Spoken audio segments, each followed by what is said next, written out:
Would you say you were able to track which videos were the ones that are like, this is why they came to me? Like, for instance, usually I ask them how they found me. Okay. Right? So I'll be like, oh, how did you find me? And they're like, oh, you posted this video about you and your husband being those crazy people who bought a home for the holidays. It's a true story. And it was my neighbor. I think I saw that video, actually. Yeah. And she's like, you said that you guys were the crazy people buying a home for the holidays. We want to be those crazy people too. And I was like, oh, you're my people, right? So it's really hard too, because I think like in a world of inauthenticity, like you get on social media and you're gonna see like, oh, Stephanie did all these Popeyes today and she was on this podcast, but like there's a lot of things that like go wrong in real estate throughout the entire day, right? No one's seeing that like other side of it. Yeah. And I think that because I am authentic and I do share things that go wrong and that type of thing, like I think that people resonate more with authenticity more than they do the inauthentic part. Hey guys, welcome to the Realized Gains podcast. We're on episode 75. My name is Stephen Tran. I'm an Oregon and Washington real estate agent, and I own multifamily and short-term rentals. Hey everyone, I'm your co-host Jordan Lee, mortgage lender based here in Portland, licensed in about 9 states, and I invest in single-family homes. And we've done what do we have? A 2-unit condo, duplex, and I just got into my first syndication as well. Nice. So, Jordan, who did we have on the show today? Yeah, really interesting interview with Stephanie Peters, who specializes in short form video. Yeah, no, she's built her business out pretty quickly in the last couple years. I know she started. She was gonna get a job at Nike, and then had to get into a different industry pretty quickly. But I think she's done quite well for herself. So I think this is a great episode if you're looking to get into the industry and you really want to pick up quickly. Enjoy.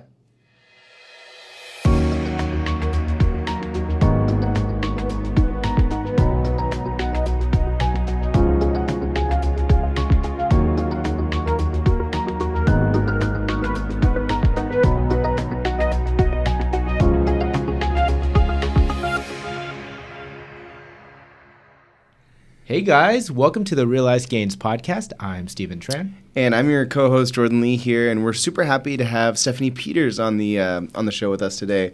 Stephanie, do you mind just giving us a quick background about yourself? I don't know, are you from Portland, and what's your story, how you kind of found your way in real estate? Yeah, so that is a fun story. I grew up in Beaverton, Okay. So born and raised in Oregon. I love Oregon. One of the few. Yeah, I love too. Oregon. And I've I went to school at Oregon State University, so everything from pre-grad, post-grad, I've been here in our beautiful state.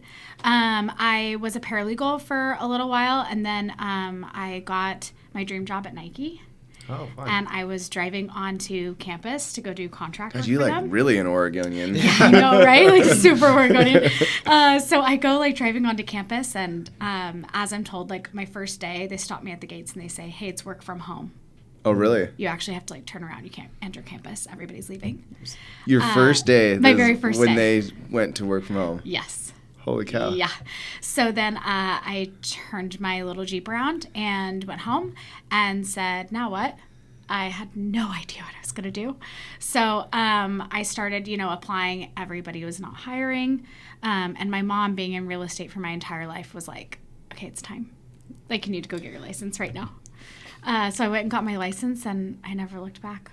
With this Nike situation, when you said you were driving in and they said work from home, did you not have a role that you could work from home in?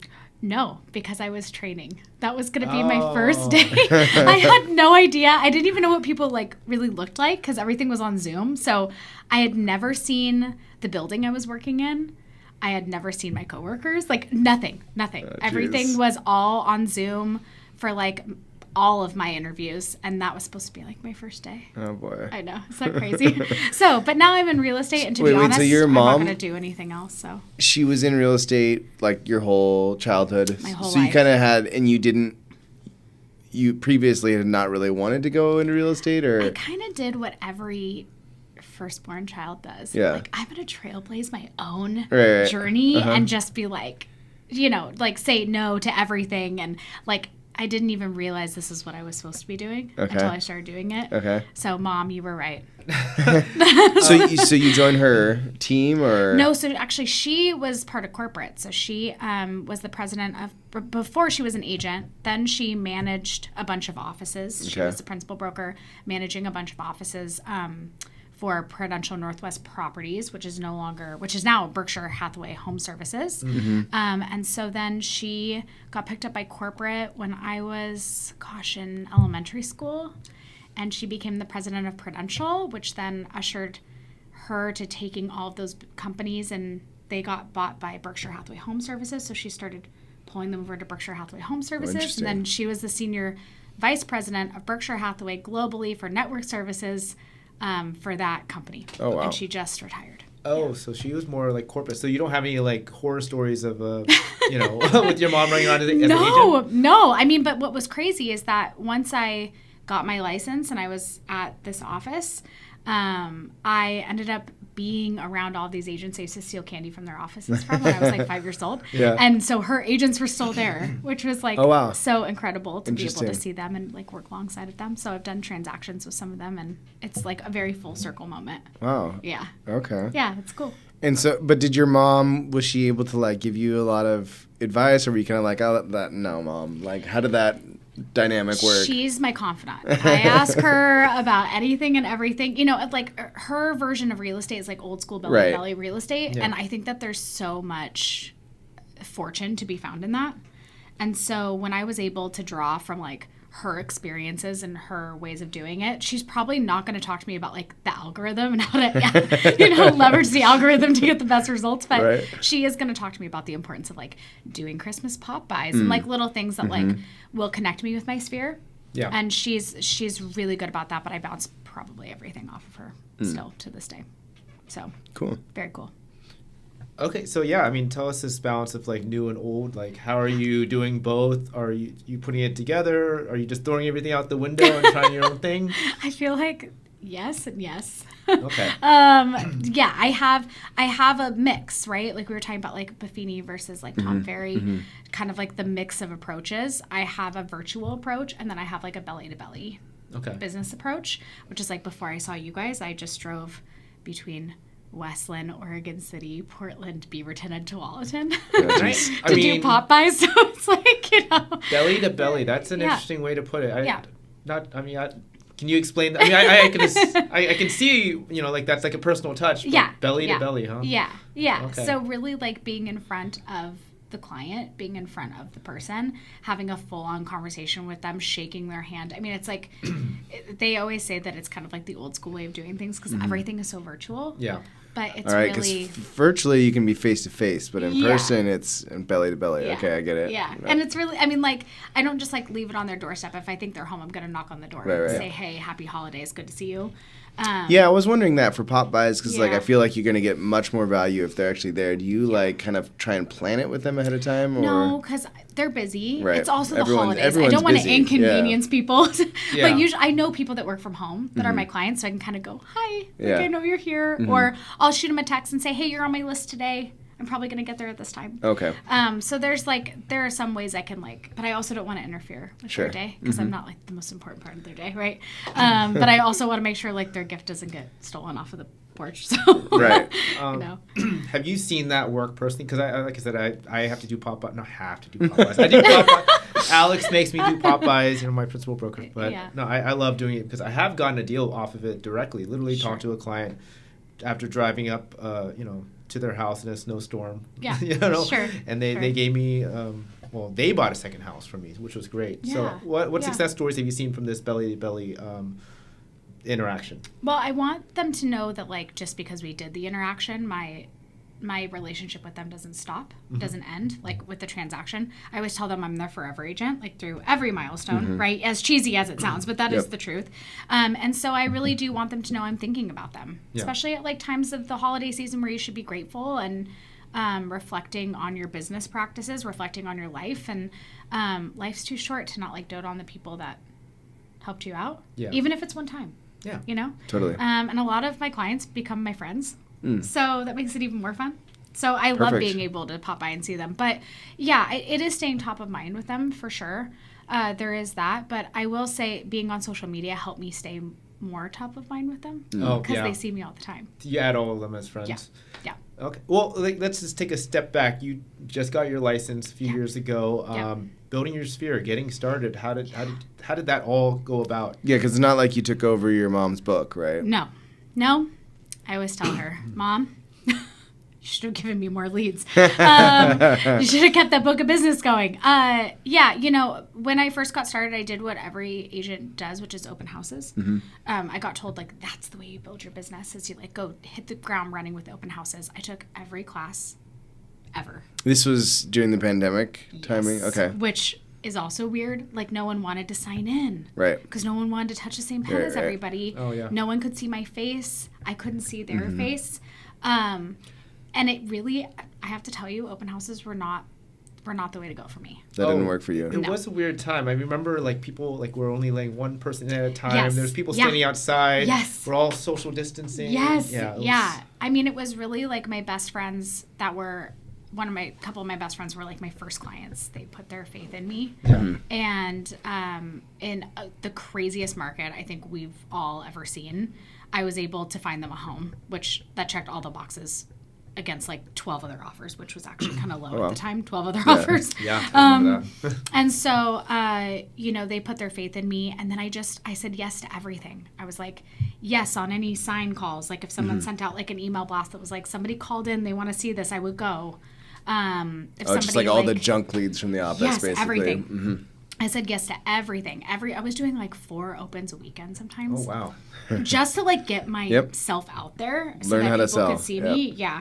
So it was like I really like hit the ground running. If like, top performing agents in my company, if they were like, hey, I need help with buyer clients because I'm going to be out of town, I'd be like, yep, sign me up. Because I just wanted not to take their clients, but I just wanted to be in front of people and like get that practice of like going and showing homes.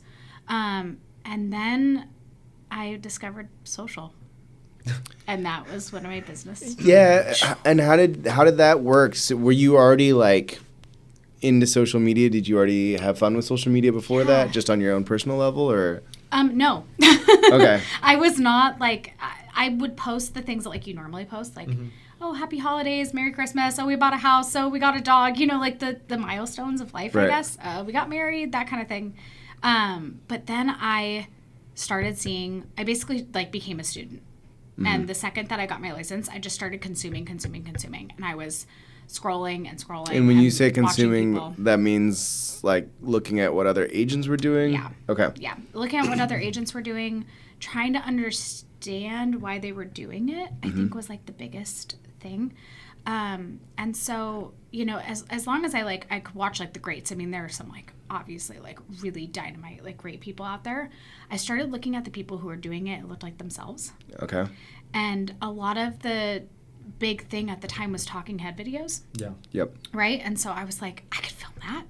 I could do that. Yeah. And I actually listened to Giselle Ugardi speak at one of our conventions, and she like lit this fire within me that like I couldn't even believe.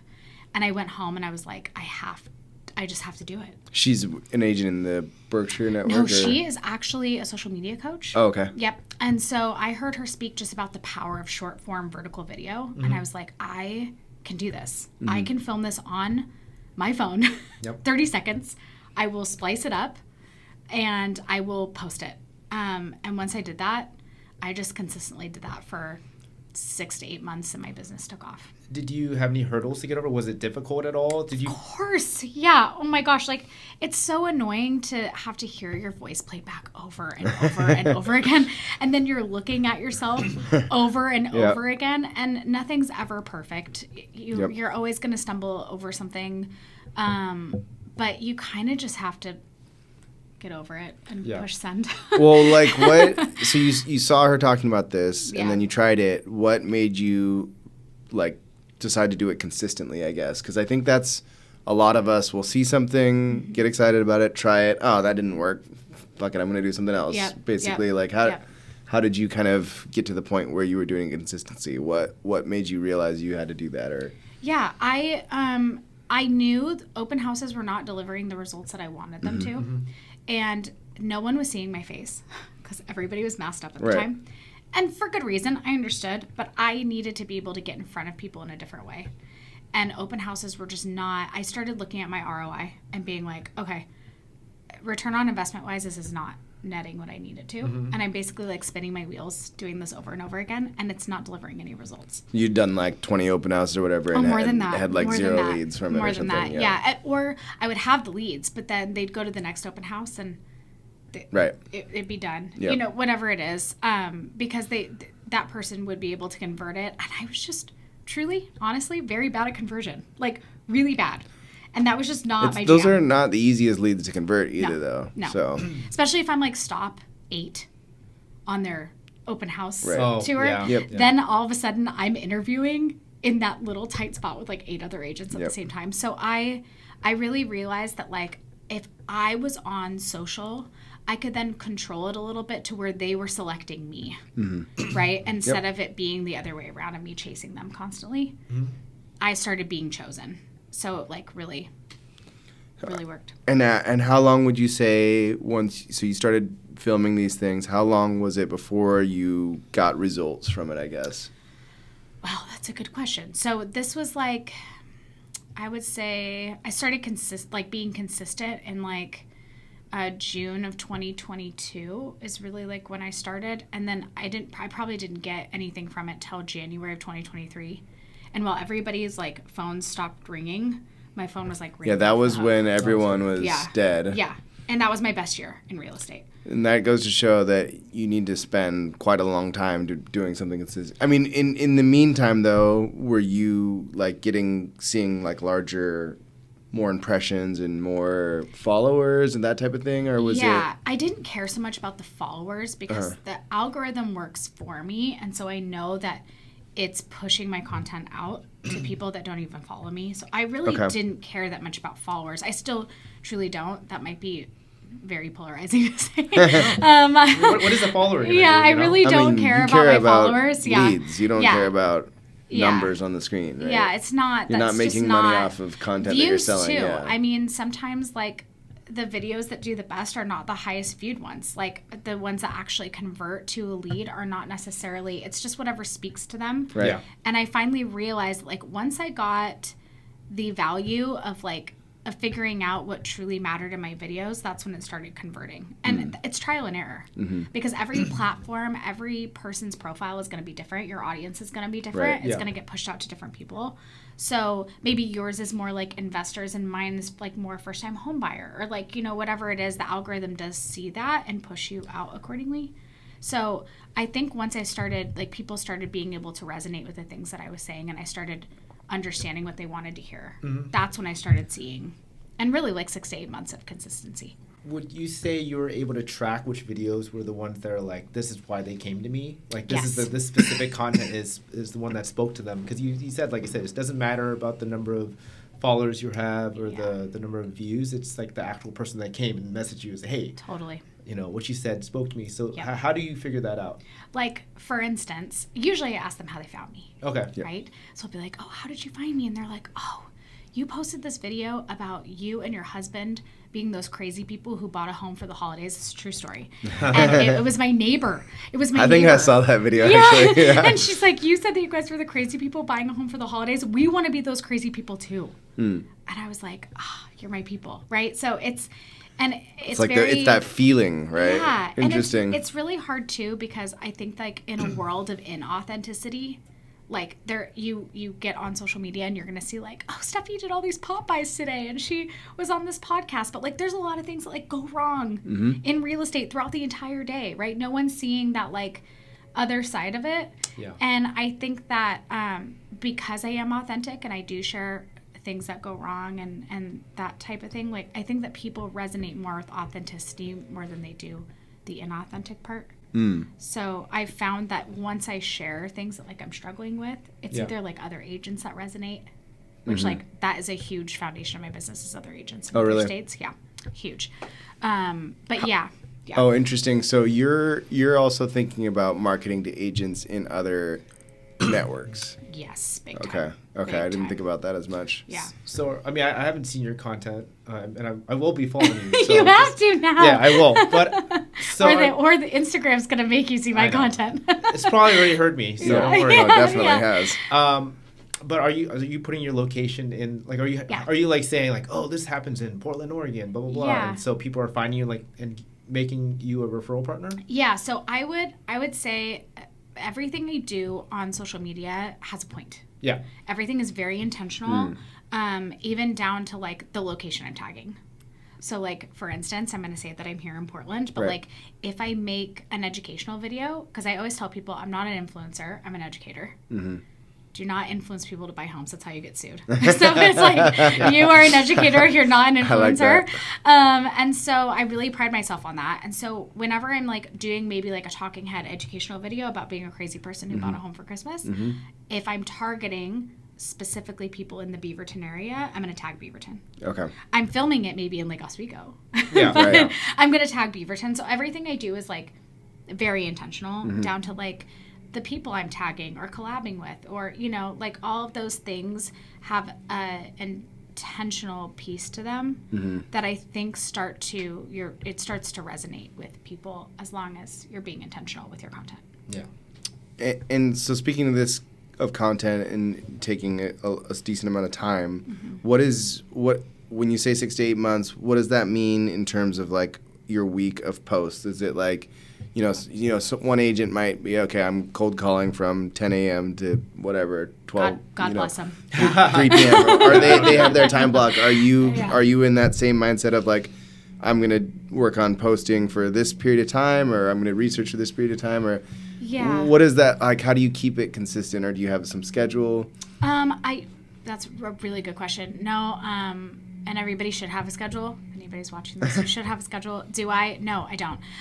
What I do is that most of the time, though, I have like a goal that I'm gonna set out. So like maybe it's like 2 videos a week. Okay. That's two reels a week, and maybe I mix in there like a stagnant post or a carousel. Like I kind of mix it up. I try to have like a target amount of posts that I do throughout the week, whether it's a reel, carousel, stagnant post. I noticed you're not saying stories in there. My stories are constant.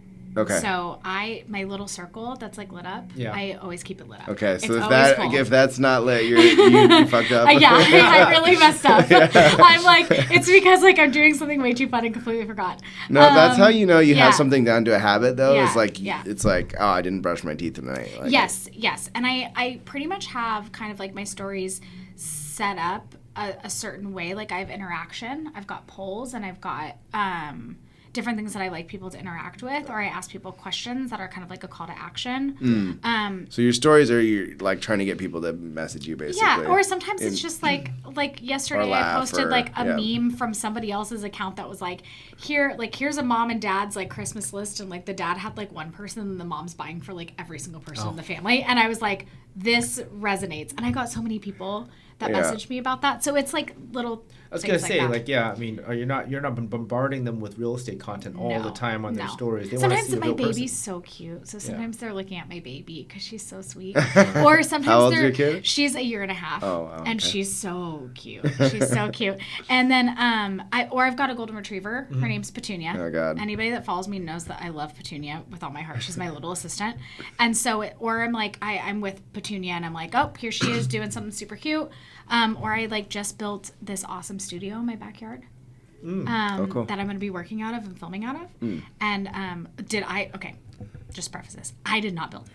My tribe of people around me built it. But like I did not build it. Like you mean your like some of your clients or friends or no, my family. Your family. So built my it. husband, my dad, my nice. in-laws, like it was kind of a group effort. Sweet. But yeah, so like I've got that, and then I do like, come with me on this journey to like in like different parts to build this studio. Nice. Like a content studio or just like a well, it's gonna be my office. Yeah. Okay. But so it has like power and everything. Yep. Yeah, we got I don't even want to talk about getting the electrical out there, but yeah. It was a pain. But yeah, it's got a full electrical. It's like a shed.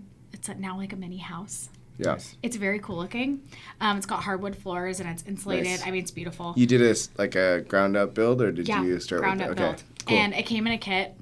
Oh, but it came in a kit. Cool. Came in a kit, but it was not assembled. No, that's interesting because I think a lot of people are getting interested in these kits because now they're like pretty good now. They're great. And I they're got mine on not Wayfair. crazy expensive. Shout out to Wayfair. You got a Wayfair, okay. Yeah. How much was it? It's like $3,000. Okay, that's not bad. And how many square feet is it? 10 by 12. 10 by Wow, it's like a bedroom. It's like a that's bedroom. pretty big. It's And like it a has standard all bedroom. the materials that It you has need all the for materials. It has all the windows. You need to pour concrete. We did not pour concrete. We ended up having like kind of a makeshift like even ground that we could dig into. And then we laid some type of like foundation that was like blocks kind of because the concrete was not going to work. It was going to, we live on a wetland. So the ground fluctuates too much to do that. Gotcha. Oh, interesting. But yeah, it was like, it was such a good investment. That's pretty cool. And I mean, the doors, now I had to like custom order the doors so that they were actually like French doors. Oh, right, that I could actually have instead of shed Yeah, doors. instead of So it was like, you know, it was a lesson. There are things we would have done different. Sure. We had to like completely do a roof by actual like not knowing anything and watching YouTube videos, but we did it. But like a person could figure out how to how to do it with the instructions it comes with, more You or less. also have like much more of an appreciation for new construction. Oh, yeah. After you build something like that. I'm like, that is not my realm, like at all. That's why I'm on the sales side of that. But yeah, it was so cool. And but it's like, it's content like that I steer away from like real estate a little bit. Yeah. And I bring people into my actual life just for like little snippets of time to give people reprieve. You don't want to like hear about real estate constantly all the time. Do you Golden retrievers and babies, though. That's People love that That's stuff. Right. People love dogs. I mean, so you just wing it, or do you have in your head like, oh my God, there's too much real estate content, I need to do this, or because I heard 75-25. Yeah, I kind of just because contrary to a lot of people, I have a personal Instagram, and then I have a You public do one. the separate one. I do. Okay. I do it separate, and I do that on purpose. One, I don't always love to have my daughter out there all the time, like on all these things. Two, I have other family members that maybe don't want to be on such like a public profile, and so I don't want to like. I kind of walk a fine line with it. So I really like to respect like people and their privacy, and so for me, I'm like, well, I now control what I put on my public profile, and then on my private, it's completely different. Makes sense. Yeah. I've definitely gotten in trouble for posting. Yeah, right. One of my kids is like, really, Dad? Yeah, exactly. It's one of those things that I want people to see that I am human. I do work 7 days a week in my business because you kind of have to. Yeah. But, I do have like a life outside of that. And like we bought our first investment property in Sun River. And so I like brought people along for that so they could like see the transparency of that and like owning a rental and that kind of stuff. So That's a great segue. Let's talk about buying a first investment property in Sun River because I feel like there are a lot of people that would love to do that. Me too. No, I want another one.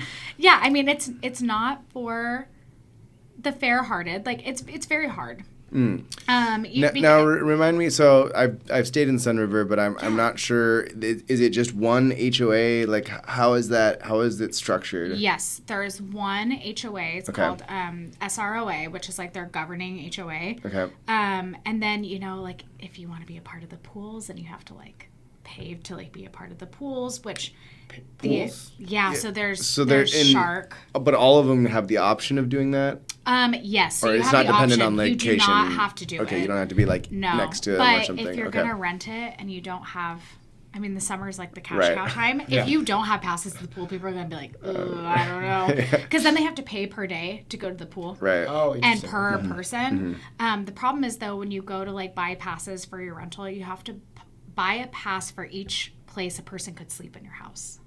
Oh, like even like a living room? No, Okay, so no, that's all like- beds, all Okay. beds, all beds, all beds. No, like futons No or pull-out anything like couches. that. No. This person sleeps in a closet. Right, No. right. That's Yeah. actually a pretty smart of them to do it that way. It is, Yeah. but it's also good for us as renters because then we have the Yeah. passes. It kind of pays for itself as long as you can like market it, right? But my parents actually own the investment property next door, and wow. so this one came on the market, and I just watched it, and interest rates kept climbing, and they eventually took it off the market, and I waited even longer. And then I was like, okay, so right after Christmas, I gave them a call. I'm like, do a lot of they want to patience. sell? Yeah. I really wanted to make sure I bought the dip. Right. Like, I wanted it to be high Yeah. interest rates so that I could get Yeah, a better yeah. purchase price. And we got a killer purchase price. Oh, of that's so cool. Do you do seller financing or anything, or just traditional financing? Traditional financing. We Okay. did a conventional loan, and we just had a good enough down, and I just created a sweet enough deal to make to it get work. it to go. Yeah, so it was great, and they were ready. I mean, they had been waiting. They saw interest rates climbing. I think at that time interest rates were like 7.5. I mean, it was high at the time. Yeah. Sure. And so I was like, oh, this is my moment. This is my time.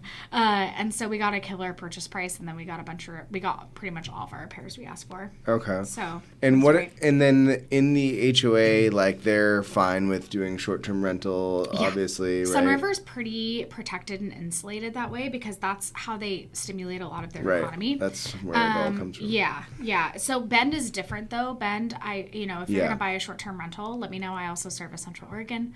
I lived there for 10 years, so if you want to buy a property in Central Oregon, give You me gonna a go out call. there? Yeah, I go out there all the yeah. time. I go out there all the time. I'm gonna be out there next week. So yeah, I would caution people if you're gonna buy a short-term rental in Bend. They're really cracking down on. They want to push people to Yeah. the resorts and that kind of thing. Hotels and- And so they, but they also don't want all of their neighborhoods to be filled with short-term rentals. They want them to Sure. be people contributing to the economy, and I totally get that. So, you just have to watch where you buy in Bend. Well, yeah. Let's talk about this. Like with your mom owning the one next door, did that Yeah. give you the confidence? It's like I know all the restrictions Yes. because there's Yes. no. Yeah, it's right there. Especially because my mom and dad are like so good about that. I mean, they were like, Have they had "This it as a is-" short-term rental too? Yeah, or? we've Okay. had that. We've had that in our family since I think I was 15. Okay. So it's been a long time. So you kind of saw them like dealing with management of it and Management, and then going through the amount of cleaners that they go through, Mm. and like, so I like basically had this whole like package that I could study from them Right. and be like, okay, we're gonna put on Airbnb and VRBO and the whole thing. Did they start it as a short-term rental, like way back then when? Or? They started it as a short-term rental, yeah, and like that was while they were like getting things kind of spruced up in there because like you buy these homes, they're like 70s homes. I mean, they Yep. need they need some TLC, and so it's like ripping up carpet and putting in new floors. I mean, all of that stuff, Been and they started it as a short-term rental, like I think a couple years after we bought it. Oh, okay. So they were kind of in the short-term rental game early. yeah, I early mean that on. was the original short-term rental, right? Was Vacation the vacation rental in Yes. Black Butte or Sun Yep. River or Yep. on the coast or whatever that Yep. had their like already infrastructure set up for that, right? Yeah. Now they obviously weren't on Airbnb; it didn't exist at the Right. time. But they had like a property management company that they went through that took a good chunk from them. Like Right. people think Airbnb takes Oh, a good chunk. yeah. Like, oh, there are some management companies that do, but I mean their house was filled and it all worked out. But Yeah, I mean, I have one, and I'll just say the percentage. They take 25%. Yeah. Because, Yeah. like I said, they're there all the time, every week. It's a hotel. Cleaning up. I mean, Yes. yeah. They're Yes. picking up. Maybe Yeah. not as well as I would like, but it's still a lot of work. yeah, it is. It's a lot of work. Because It's I've a done lot it of work. before, and I was just like, I don't want to do this anymore. Yeah, but I have so much family that lives out there, and so it's like the perfect time because like if one house is open, we can stay in that Oh, house or nice. the other house. So Yeah. it really works out. It's very nice. Plus, I have friends, and they like to go out there too. And so like Central Oregon is a lot different than the coast in the sense that the coast is kind of dead for like 6 months almost, it seems like, Yeah. or hard to get it rented out. What is your take on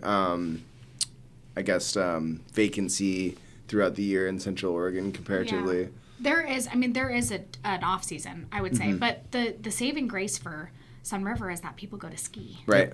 So that's the saving grace for Sun River is that I personally, I don't know if I would buy one out at the coast if I wanted to yield like a good amount of profit from it, just because the off season is so like it spans for so long at Yeah. the coast. But in Bend, it's like, we go from summer and then there's that like little lull In the fall. where it's- where they're like the pumpkin patches are School, pretty cool, yeah, but school. like people don't really know what they're doing, and so people, it's like. Yeah, you can't get in the water, you can't go on the Yeah, floaties, but you can't go yeah. to the mountains. And so- like also Bend is trying to figure itself out during that time because it's like, is it raining for 5 minutes and then snowing and now it's like super sunny? I mean, it like really tries to figure Right. itself out. And then once you start to get the snow, then people are there Because it's sunny there like 300 days of the year, right? all the time. Yeah. It's sunny all the time, which is, I do miss that climate. I do miss that dry, sunny climate. It's cold, but it's good. But yeah, I mean, that is really like the driving force to having an investment property there is that like the off seasons are really before ski season, a little bit of after ski season, and then like that's about it. And it's not a bad time to stay there either, No. because it's like No. it's dead, so No. you can enjoy. I would argue there's never a bad time yeah. to stay in Sun River. Yeah. You advertising your Airbnb right now? I am, yes. Well, and so help me understand with your pro forma though. Like, so you bought with high interest rates. Like, are you hoping to just break even and have a place to stay like during that time, which I feel like a lot of people are doing with vacation homes? Are you planning on having a profit based on that? I mean, I would love a profit. Yeah. I think that it's kind of silly to imagine the amount of work we had to do on it cosmetically that we're going to have a profit right now. Well, because yeah, we did. Sure. And that's okay. That's what we knew going into it. What I would say is that it was kind of like self-serving to buy the property because I work out there so often and I have clients out there.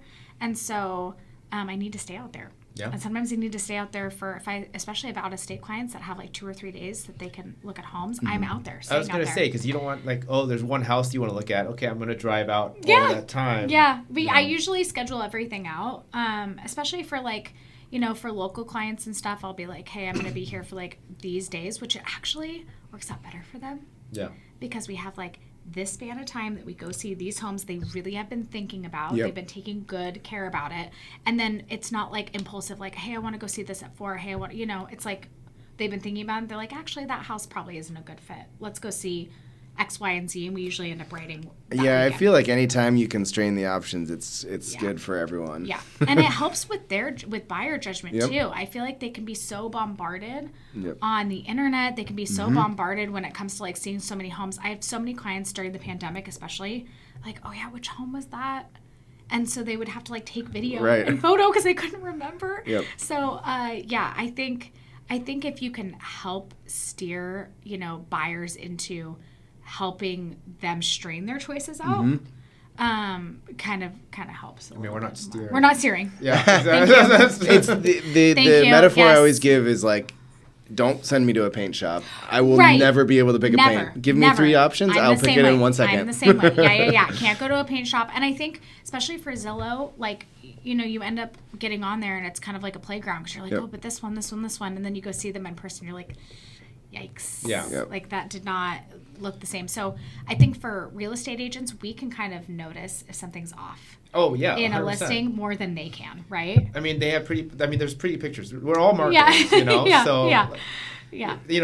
When I start seeing, it's like, why has it been on the market for 300 days? Right. Like, Right. why is it so low? Something's up. What's going Yeah. on? Let's look at the Yep. history. Let's look at this and that. Yeah. Like I said, that's why good agents stand out, because there's a lot of nuance in real Yes. estate, Yes. to check out those things and make sure we're saving our time for, obviously the best properties for our clients. Yes, that's right. Yeah. That's right. Because Yeah. like I said, I think the best agents are able to talk their clients out of seeing certain Yeah. houses. Yeah, it's so true. Or buying certain houses, It's so honestly, true. sometimes too. Yeah, you it's know? so true. And Yeah.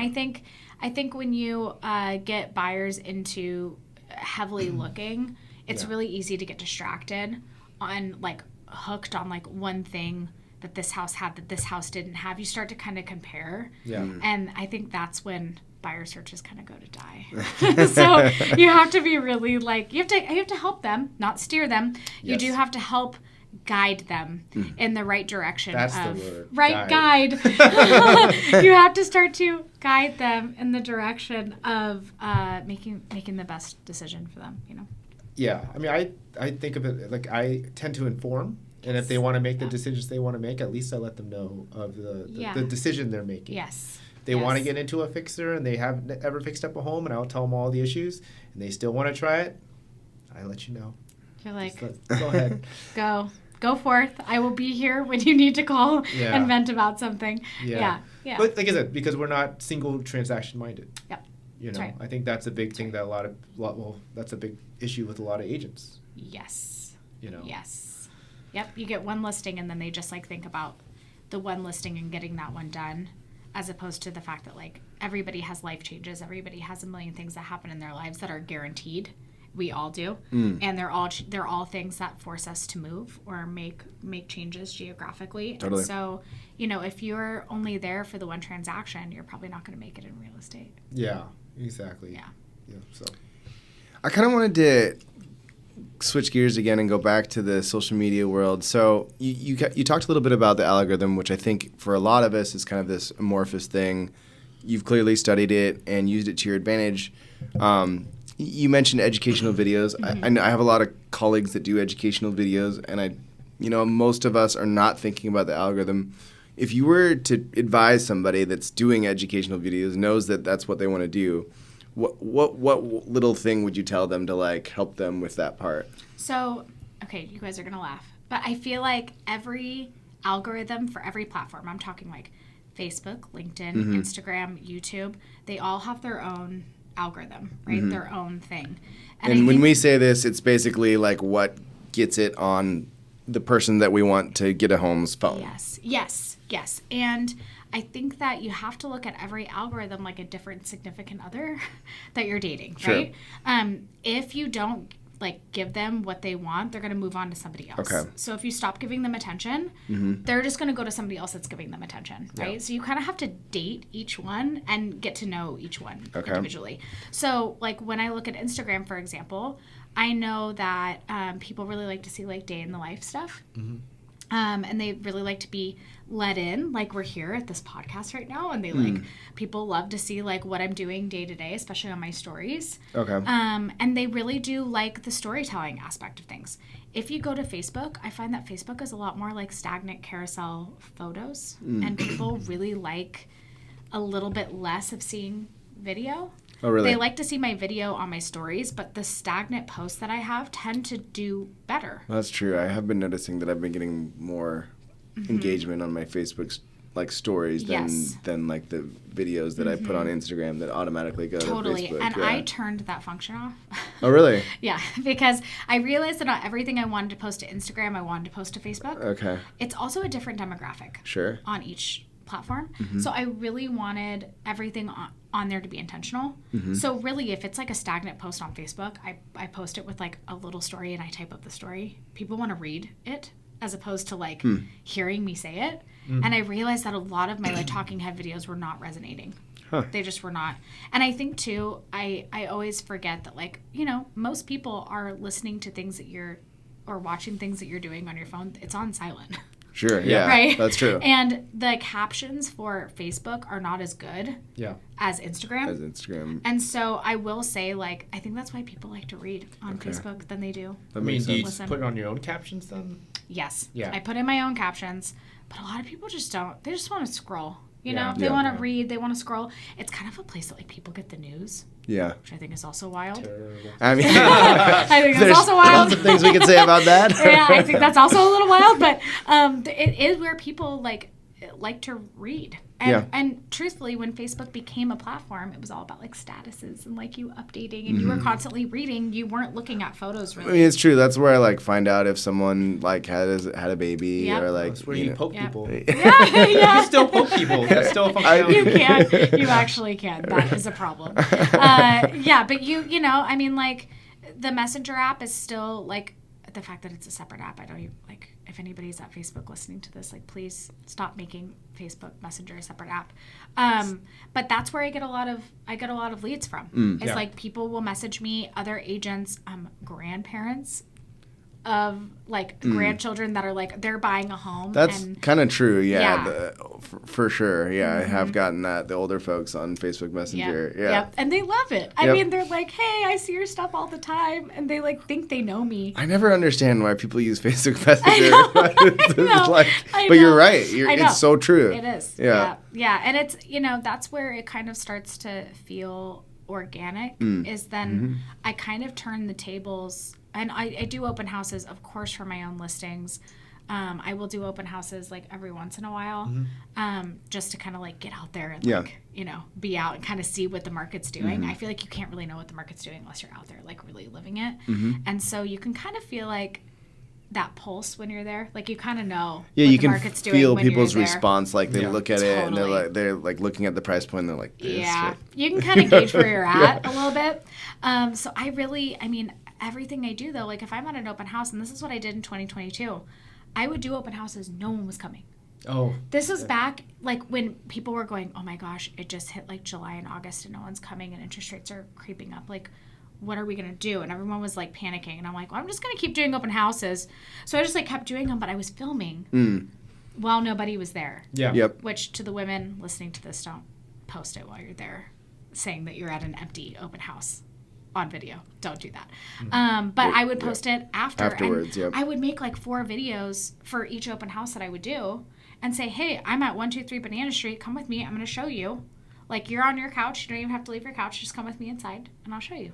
And then I started getting people being like, oh my gosh, I love that. Is that still on the market? And like the response was so great.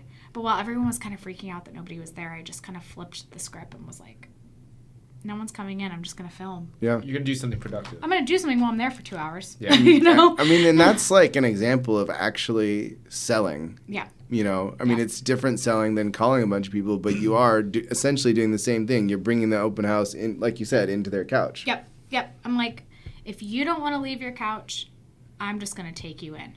And a lot of people were still really nervous about the pandemic at the time. And so it was like, okay, you don't have to come and be around a big group of people. You just keep scrolling. Here's this house. Let me know if you're I interested. mean, there's definitely buyers that will like never buy a home by looking at pictures on Zillow, but they could look at a video on Facebook, and because it resonates with them, then it'll motivate them to buy. That's interesting. Yeah, and it worked. I mean, I can't say that it works for everybody, but like it worked. And I think as long as I can't keep saying this word enough, but authenticity is like the hardest thing for people to do. It is so hard to be authentic, and it is so hard for people to. I mean, you look at all these other people who are just killing it, right? And they've been doing it for a while, and they have professional videographers, and but they almost seem untouchable. Right. Like it almost doesn't seem personable enough to be like, I can't be that.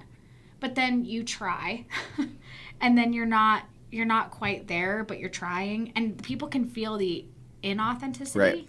And so I think as long as you can foster your authenticity, be who you are, especially the talking head videos, that's when I really get to like show people who I am. You know, and like they hear the cadence in my voice, and they start to hear the rhythm in my voice and the way I talk. Yeah. And they're like, "Oh, you're the same in person."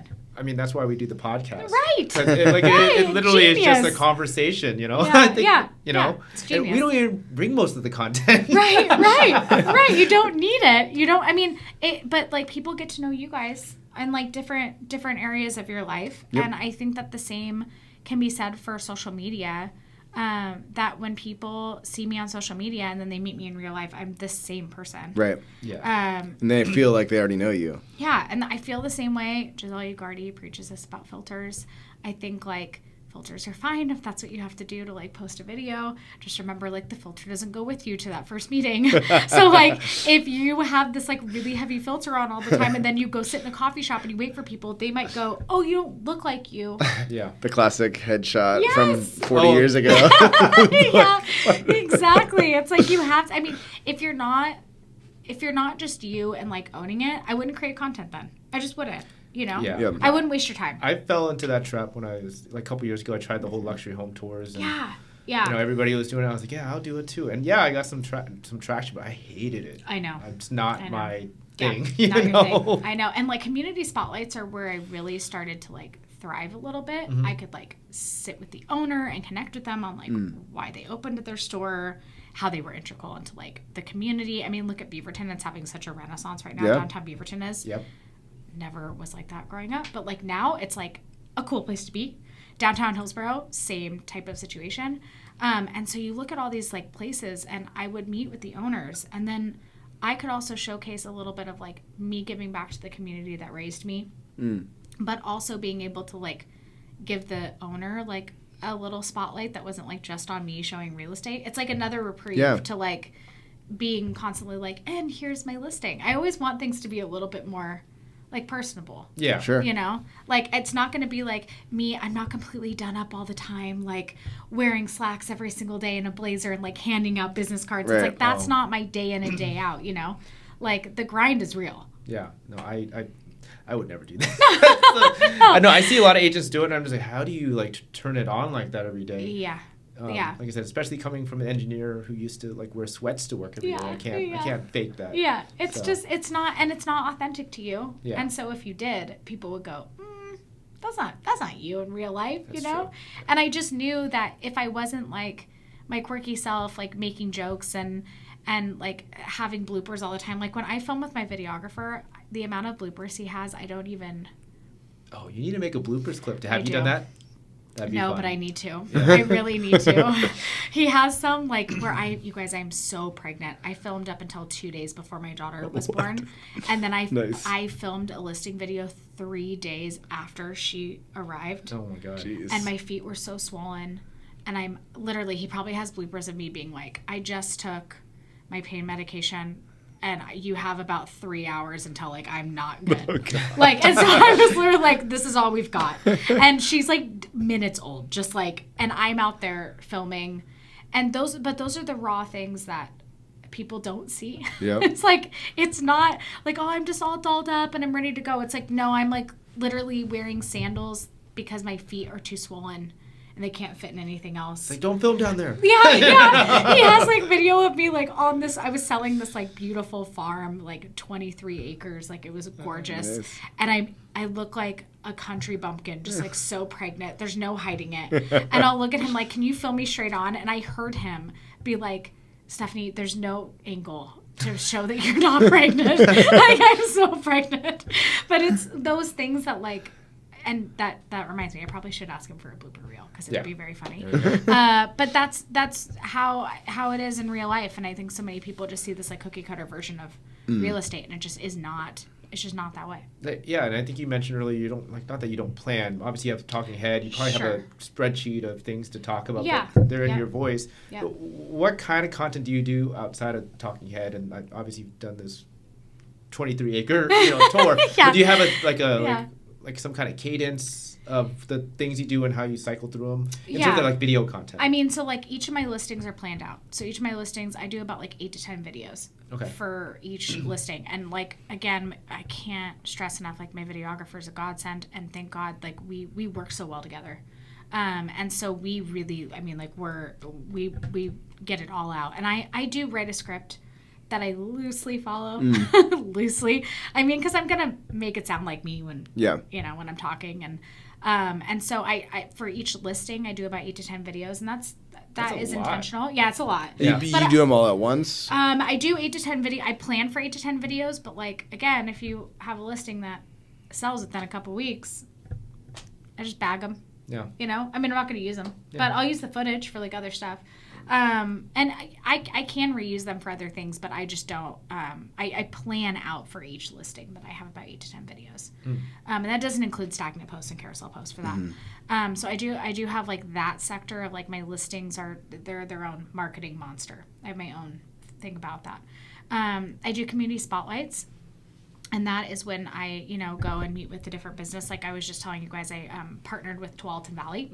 And so I went and filmed at like 3 Christmas tree farms, which was very fun and so festive.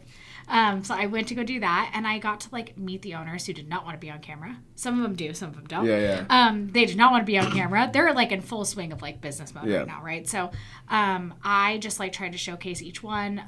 So like my business spotlights are their own thing, and those are built out too. There's like a teaser, then I do like a speed run of me like walking through a store or something, and it's like really, really fast. And then I'll do the actual like interview, like where I'm walking the store with somebody or walking the business with somebody and like asking them questions about their business. Cool. And then I have like a why Beaverton or why Tigard or why did they choose that city, that particular town to be in. Interesting. Yeah. So I have that series too. So that gets built out. My educational videos, those are the ones that are really just driven by like conversations I have with people. Like even just talking to you guys about like buying a second home and like what that looks like. I might do an educational video on that now. But I have a notes app, everybody does in their phone. And that's like my bread and butter. And every single time I get off a buyer consult or a listing appointment or whatever, things get brought up that people want to know. Right. And those are the things that I jot down. Right. So it's kind of like frequently asked questions type thing. Yeah, and things that like that's kind of the pulse. That's what I mean by like going to do open houses. You kind of get like a pulse for the market. I kind of get like a pulse for what they want to know. And that's been like so so wonderful and great because I actually get to like connect with them and go, okay, this is what people really want to hear. So I'm guessing you've done a video on the buyer's rep agreement because Nope. No? I'm not touching that with a 10-foot pole. yeah. You didn't hear her earlier talking about not wanting to get sued for. Oh yeah. Yeah. Nope. Now, if you want to be my client, I'm happy to talk to you about that. No, I think I do think that there's a lack of transparency. To touch on it really briefly, I think there's a lack of transparency in our industry of contracts and like what people get paid, and I think that needs to stop. But I just think that like 99% of the people I met with, they like had no idea what was happening, and I kind of felt like, am I spreading misinformation or like helping spread this like make this like huge thing? Like the boogeyman or whatever. Yeah, it's it just like... I wasn't gonna give life to it, but all of the clients that like I met up with, I did the same thing I always do with them. I sat down with them, went over the agreement with them. So, and I think in Oregon too, we're really good about buyer contracts, buyer agreements. There are some states that like, they're like, I've never done one. I'm like, whoa, that's crazy. So, for us at least, like, you know, in my business, that was not like a huge change. Okay, that's good. Yeah, it was not a huge change to do buyer agreements. Everybody needs to have one. Plus, I do think it protects both the agent and Yeah, consumer, no, right? of course. I mean, it's very important. So, yeah. It's a question that comes up a lot with my thing. Does it? Though I don't want to do a video on. I'm not Yeah. really a talking head kind of guy. So. Yeah. I mean, I think the video is really important if you're in an area that doesn't do buyer agreements. We had somebody on our show who talked about it, so we Yeah. didn't have to think about it. Oh, that's nice. That's nice. We had somebody That's good. that trained on it. Tell us about it. So That's it's perfect. good. Yeah, my mom represented our company in that lawsuit on really? the stand. Yeah. So I know a lot about it. Yeah. Yeah, really fun. I know a lot about it, and I think that like through anything that's hard, I think there's positive change that comes out of Oh, for sure. all of it. And So, opportunity. yeah. I mean, we had to like change the way we maybe talked about stuff, but I think it just like helped with transparency. Very So, briefly. yeah. Like I said, if you can't get through explaining the nuance of a buyer's rep agreement, then you know, Exactly. like, are you sure this is the industry for you? Like, Yeah, exactly. That's so I true. sometimes think people think that buyer's agents are like like these fancy elves that come in and they just magically help you and disappear. Yeah, so now yeah. it's like just very clear what we do and Yeah, that we do get paid. Exactly. You We know? do get paid, and this is how we get paid. Yeah. Right? So, yeah, I mean, I think especially too, a lot of people kind of go, there are some buyers that would ask me, like, so how do you get paid? And of course, I was like, that is such a great question. Thank you for asking. But I mean, every single time, if you're not talking about it without them even asking you, you're doing it all wrong. Like, No, of course. Yeah. So I think more transparency is great. I'm all for it. Yeah. Well, for me, it wasn't really a hard transition. No. But No. for a lot of people, clearly it was a hard transition. Yeah, people are still dealing with it, you know? I mean, it's wild. Like I said, on the PMAR board, I was on the PMAR board and cool. I saw the numbers go down Oh, this year. that Oh, is really? interesting. Because I just think people are like, one, it's a hard market and, Yeah. with higher interest rates, but I just think people just can't. They can't get business because they can't convince people to sign this document. Right. Because they can't explain it. Right. So, like I Right. said, there's a lot of nuance in this business, and Yep. the best agents are going to be just fine. Yep. So. Especially if you've already been doing it. I mean, if you've already been explaining a buyer agent agreement. Totally. And all of that jazz, but I think it's just scary for people in general if they haven't been doing it. They're just like, oh, this seems so daunting. It's like, it's not. You do it all the time. Yeah. You know. So, and maybe they aren't doing it all the time. Yeah. Maybe they don't have, unfortunately, many transactions, and we'll kind of see like how everything shakes out in the next like year, 2 years. I mean, in the first 6 months or so, it seems like it's been pretty fine. Yeah, well, like I right. said, I don't know. Yeah. Like, I'm not on the other side where I'm like dealing with the issues of that. Yeah. So Yeah. it is what it is. Yeah. But I mean, looking forward for your upcoming year, what does your content look like? What does your just business strategy look like for 2025? Oh my gosh, I just started a team. So wow. that's like, that's like kind of crazy. So really, I mean, the content is pretty much the same. Okay. I'm sticking with doing educational videos, Mm-hmm. keeping that on point. I think that the algorithm will change again in 2025. Sure. So right now, like a lot of people are using a lot of B-roll footage, for example, and drone footage and Mm-hmm. putting text over it. And it seems to trend very well. And it does get shared and it does do very well. I'm not really sure that like I want my entire feed to be that. Right. It does help for listings, and I think that's great for marketing. Yeah. But in terms of like, I want my face there. Yeah. You're right. So- Is that drone footage attracting buyers? That's the real Right, Right. right. And it's like, is there any conversion? Right. I don't know. Yeah. Does it help to like get my listing out there a little bit more? Sure. Sure. Does it help with like shares and saves, which is really like what I care about when I make videos? Yeah, it does. But I have noticed that like once my face is there and I'm talking and I'm doing, you know, a little bit of storytelling, that's where I really connect and convert with people. And so, you know, for instance, like for 2025, I have a lot more storyboard situation happening. Storyboard. Okay. So really telling like stories of past transactions, Nice. things that went wrong, especially Yeah. how we fixed it and solved it and got through it. Because I mean, as you know, it's not like every single transaction is okay. Right. It's very few and far between. You don't have like an issue that comes up. Always something that Right? can come up. All the time, no matter what. Yeah. And so I think that like, you know, especially when it comes to the educational videos, if I can make it like 30 seconds of like storytelling. Glenda Baker does a really good job of storytelling. She's always like telling some story that is a part of her life, and she's so good at it. But I think that type of like storytelling really resonates with my following. And so I need to be doing more of that in 2025. Okay. How long are you trying to make these stories? Like, when you're talking about storytelling, are you talking about Instagram? Yeah. And 90 seconds is the maximum now? Or is 90 it? seconds is the max. Okay. Unless it's a listing video, I don't go 90 seconds. Okay, If so it's a you're- full walkthrough listing video, I will do the 90 Right. seconds. Lots of different visual stuff to see. Sure. Yeah, and that we try to make like pretty dynamic and like, Yeah. you know, I all mean, of that. Yeah, that's an interesting strategy because I know like what is it, YouTube Shorts? I don't know if you do that. Yeah. 60 seconds. And Yeah. then, Yeah. Do you like cut up for each one or? Yeah, so for YouTube Shorts, I mean, I just throw everything at YouTube Shorts because like you just never know Oh yeah, of course. what is I don't gonna know be what they're what doing they're there. gonna like. Usually it's my dog that people love to see Petunia. That's like a big thing.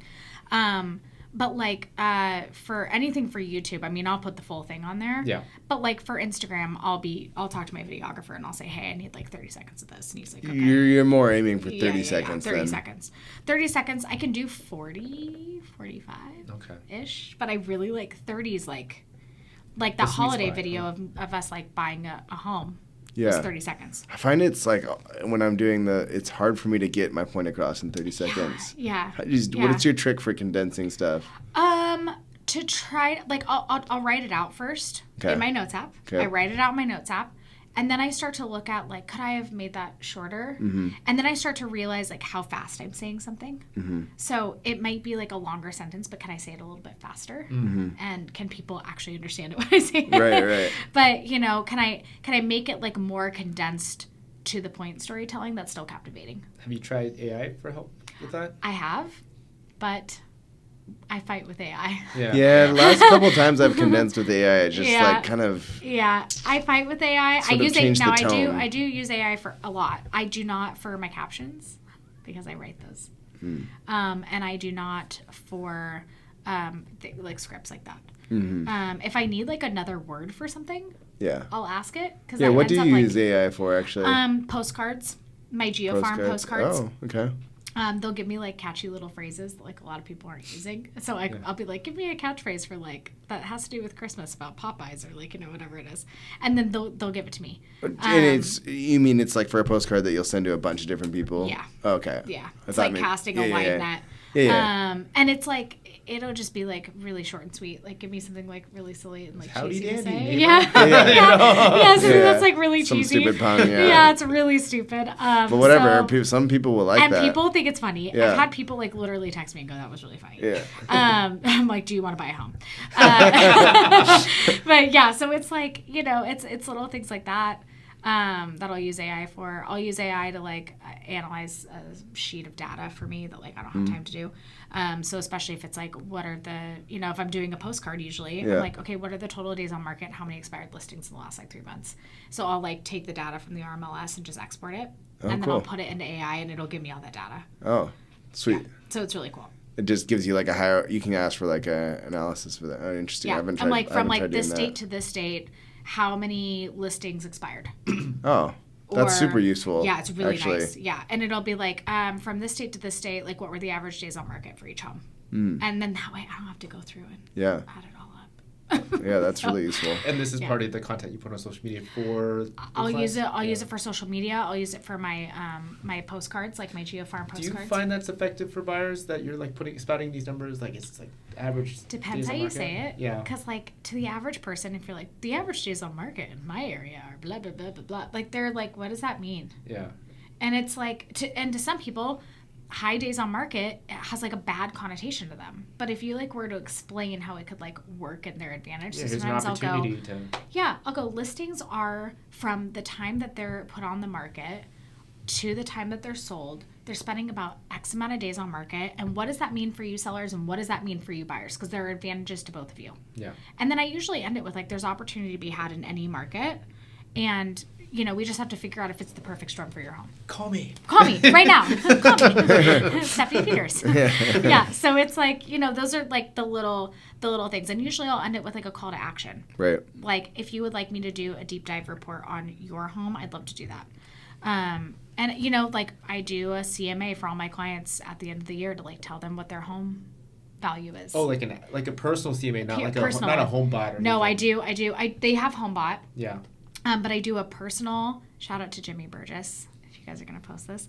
It's a virtual CMA that he has like perfected. And he probably has a YouTube video out on it somewhere. I use that formula and I send it to them as like a nice little package. And I'm like, here you go. And they can watch a whole video about how their home has progressed throughout the year since they bought it. Just that year. And it's really good because I use like a little bit of Google Maps. I use a little bit of like my own data, like from RPR too. And like, there's just a lot of like different nuances to it, but I send it to them at the end of the year and I'm like, how like Spotify does like a wrapped, like greatest hits. Yeah. Like your year wrapped up. It's kind of like your home wrapped up is kind of how I do good that. news and bad news. Going through it. So. Yeah.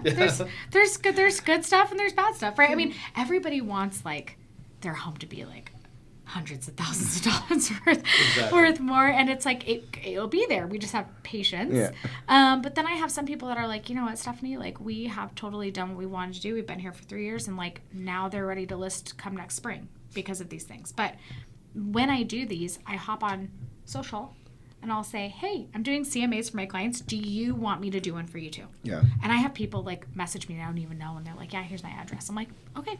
Sweet. No problem. Yeah. Yeah. I'm like, okay. Also, now you've given me all of your info. You're also part of my newsletter. Right. Now you're part of everything. Oh, the newsletter too. Yeah, I have a newsletter too. Okay. Yeah. Seems like you're well, that's a lot to do. It's a lot. That's why I started a team. Okay. I need help. Yeah. I was about to say, who's writing the newsletter? Are you writing? I am. How often are you putting that out? Once a month. Okay. Nice. Once a month. So it's not so crazy. Okay. It's once a month. I do everything. So I do real estate. It'll talk about community and then talk about lifestyle. Okay. So those are kind of the different caveats. I have like, I stick my videos in there. So if I do like community spotlights, I stick the community spotlights in there. Yep. And that just links to YouTube. So it just pulls from my YouTube and gives me some YouTube traffic, which is kind of Nice. cool. So it's like, I mean, yeah, it's crazy. When I tell people that like I work 7 days a week, it's like, no, I really work 7 days a week. Yeah. And I can see that. Right? And that doesn't even include like taking buyers out for like their home searches and like doing showings and stuff. I mean, it's a whole monster. I'm surprised I just started a team now, but it was time. I needed some help. So. Well, that's awesome. Great. Yeah. Well, we don't want to keep you too long, so we do have a couple final questions. If there was a brand new agent who was looking to start in the industry today, what would you tell them? I would tell them to, and I'm thinking about little me starting out, and it feels like such a big world to be in real estate. And there's so many different ways you can go about things. I would tell them to try everything and figure out what works for you. And don't have it be like the blueprint. Like, it worked for this person, so it's going to work for Right. me. Like, figure out what works for you and your sphere and stick with it and keep going with it. Because if you try really hard to make open houses happen for you, like, it may not ever Right. happen for you. Mm-hmm. So maybe short form vertical video is like the way you're supposed to go. And don't be scared. Just go for it. And if someone was wanting to buy their first investment property in Sun River, what Yeah. would you advise them?